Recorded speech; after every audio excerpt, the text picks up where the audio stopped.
आपण काय करतो लावता वेळेस थोडंसं टोकून देतो, याला दबले जातात मुळ्या, त्याच्यामुळे हे असं होऊन जातात. आणि जर कधी पाहिलं आपण हे जनरली जे नैसर्गिक आणि बायोटिक आणि अबायोटिक जे हे राहतं समजा बॅक्टेरिया राहतं, ते काय करतं ज्यावेळेस समजा झाड समजा एक ते 1.5 फुटापर्यंत होऊन जातं, त्याच्यानंतर काय होऊन जातं इनडायरेक्टली पूर्णपणे बिघडून जातं.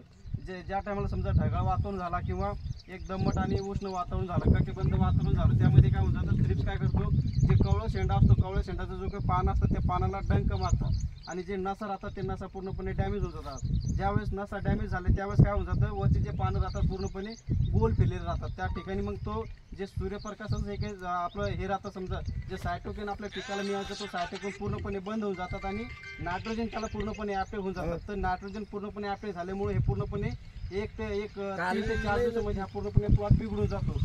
यामध्ये काय राहतं, या फिरलेल्या गोल मुळ्यामध्ये याच्यामध्ये पानामध्ये माईट थ्रिप्स हे पूर्णपणे लपून राहतात. आपण फवारणी काय करतो, फवारणी केल्याच्या नंतर आपल्याला रिझल्ट येत नाही.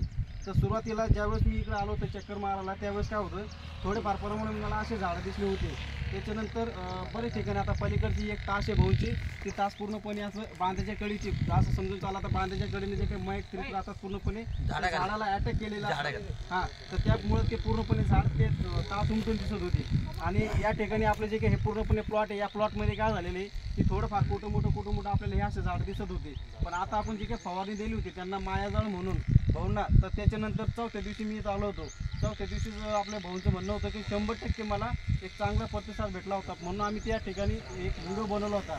आणि 4थ्या दिवशी नंतर परत मी अजून 8 दिवसांनी आलो होतो, तर प्रत्यक्षामध्ये जे काही असे झाडं दिसत होते ते झाडं पूर्णपणे सुधारलेले. आता तुम्ही हे बघू शकता, हे जे झाडं आहे याचे पूर्णपणे उकलेले दिसू लागले आपल्याला. सुरुवातीला खूप काही हे झालं, पण भाऊंचं असं मनस्थिती नव्हती की बा खरोखर होईल की नाही होईल चांगलं, पण या ठिकाणी समाधानकारक प्लॉट हा राहिला आणि इथून पुढं पण असंच राहील असं मला वाटतं.